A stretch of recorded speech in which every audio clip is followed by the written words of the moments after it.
Everyone, welcome to English with Shalini.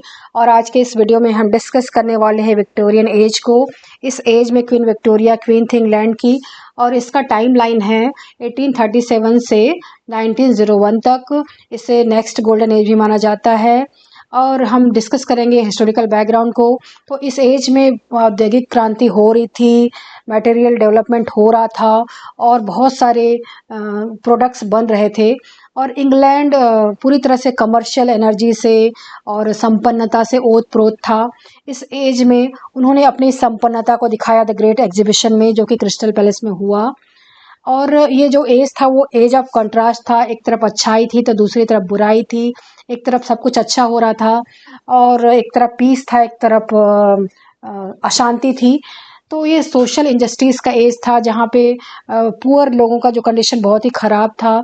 Charles Dickens और Elizabeth गास्केल इनके बारे में लिख रहे थे, सोशल प्रॉब्लम नावल लिखे जा रहे थे, और वे वर्किंग क्लास पीपल के बारे में बात कर रहे थे। अब बात करते हैं चार्टिटिज्म। ये एक आंदोलन था जो इस एज में हुआ था, और ये वर्किंग क्लास मूवमेंट था। 1836 में शुरुआत हुई थी इसकी, और इसमें इन्होंने वर्किंग क्लास पीपल ने डिमांड की थी कि उन्हें इम्प्रूवमेंट मिले, उनकी लाइफ इम्प्रूवमेंट हो, उनको राइट टू वोट मिले, उन्हें इक्वल इलेक्ट्रल डिस्ट्रिक्ट मिले, जो पार्लियामेंट हो एनुअली चूज़ किया जाए, और मेंबर्स ऑफ पार्लियामेंट की जो प्रॉपर्टी है उसको सीज किया जाए। फिर इस एज में इंटेलेक्चुअल डेवलपमेंट हो रहा था। देखिए, ओरिजिन ऑफ स्पीसीज लिखा था चार्ल्स डार्विन ने, और ये बहुत ही क्रांतिकारी वर्क था, और ये 1859 में लिखा गया था। तो इसने पूरा रिवोल्यूशन ला दिया था पूरे एज में। और ये बुक बात करती है ह्यूमन स्पीसीज के एवोल्यूशन के बारे में, नेचुरल सिलेक्शन के बारे में, सर्वाइवल ऑफ द फिटेस्ट के बारे में। और इसमें फेथ और रीज़न के बीच में क्लैश होता है, कॉन्फ्लिक्ट होता है। अब बात करते हैं लिटरेरी फीचर्स की। तो इस एज में सोशल प्रॉब्लम्स नॉवेल्स लिखे जा रहे थे, स्पेशली बाय चार्ल्स डिकेंस और एलिजाबेथ गास्केल। अब बात करते हैं विक्टोरियन मोरालिटी एंड रिवोल्ट। इस एज में जो विक्टोरियन थे अपनी मोरालिटी पे कुछ लोग बेस कर रहे थे, तो कुछ लोग इसके खिलाफ आवाज़ उठा रहे थे।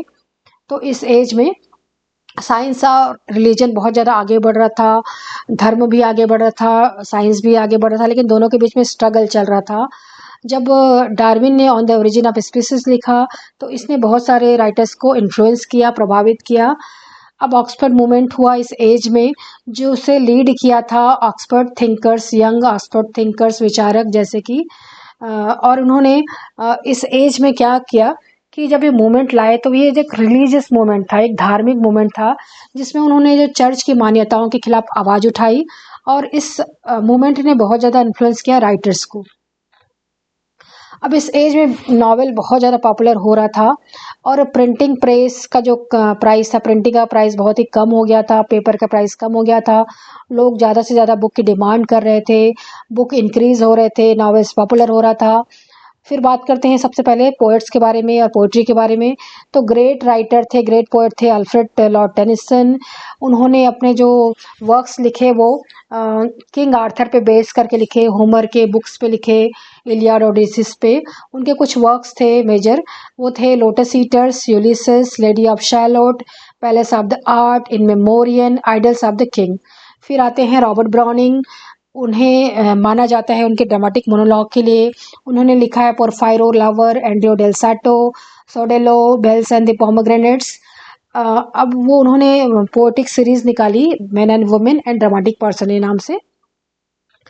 एलिजाबेथ बैरेट ब्राउनिंग नेक्स्ट हैं, और वो वाइफ थी रॉबर्ट ब्राउनिंग की। उनके मेजर वर्क्स थे cry of the children, sonnet from the Portuguese. ये उनका पिक्चर है। मैथ्यू अर्नोल्ड ना सिर्फ वो पोएट थे बल्कि क्रिटिक भी थे। उन्होंने पोएम्स लिखे हैं Dover Beach, Empedocles on Etna, the Scholar Gipsy, और उनका पॉपुलर क्रिटिकल वर्क था essay in criticism, culture and anarchy, literature and dogma. Dante Gabriel Rossetti, वो पॉपुलर पेंटर थे, पोएट थे, और वो एक मूवमेंट जो कि प्री रिफ्लाइट मूवमेंट कहा जाता है, प्री रिफ्लाइट ब्रदरहुड कहा जाता था, उसके वो फाउंडर थे। उनके फेमस वर्क थे द ब्लेस्ड डेमोजेल, फेमस पोएम था। फिर क्रिस्टिना जॉर्जिना रोजेटी, वो इनकी सिस्टर थी, जी.डी. रोजेटी की सिस्टर थी। उनका फेमस पोएम था गॉबलिन मार्केट। अब नॉवलिस्ट, नावलिस्ट जो थे बहुत ही पॉपुलर थे। विक्टोरियन नावल था, नावल ऑफ कैरेक्टर का नावल था।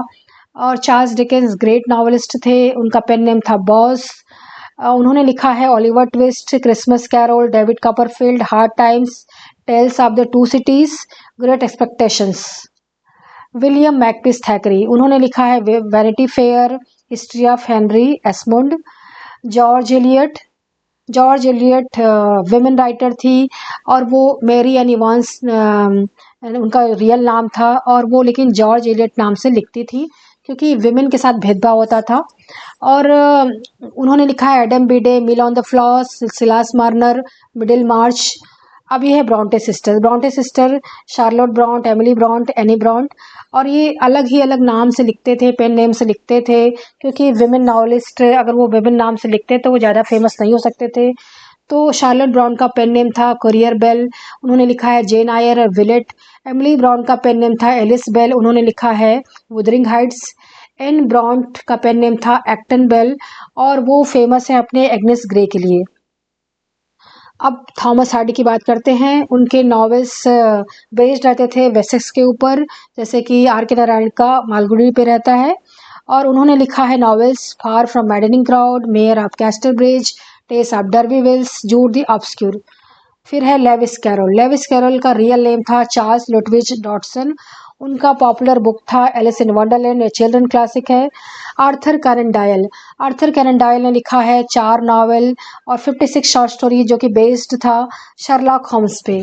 फिर आती है बात प्रोज राइटर्स की, जिसमें से थे थॉमस कार्लाइल, और उन्होंने लिखा है साटर रेसाटस।